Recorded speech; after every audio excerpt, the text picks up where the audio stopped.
Guano is an installation that is the natural collaboration between human beings, birds, and the coastal environment that Victoria is located within. It features a flock of hanging origami seagulls above a plinth covered in the birds' feces. My name is John Shukin. I'm the owner and creative director of Shape Design. We're a branding studio that designs visual systems for business unusual.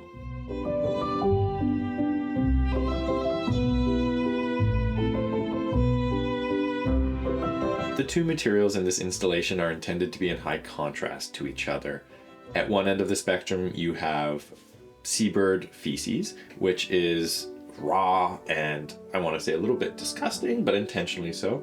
And then at the other end, you have origami seabirds made from paper, which is a much more subtle and delicate looking thing.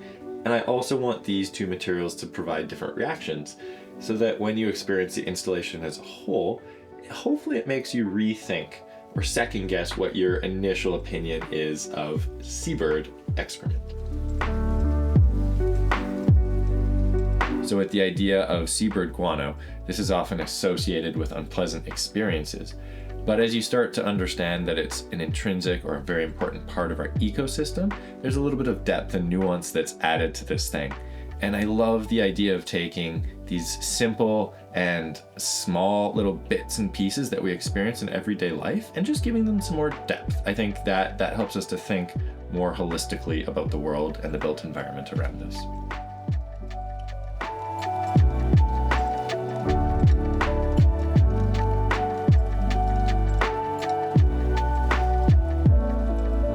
Very first, I wanted this installation to speak directly to the environment that we inhabit here in Victoria. And the interesting thing about guano is that because it's rooted so deeply in the specific place and diet that these birds eat, it really can speak to a specific location. And guano isn't something that can happen just anywhere.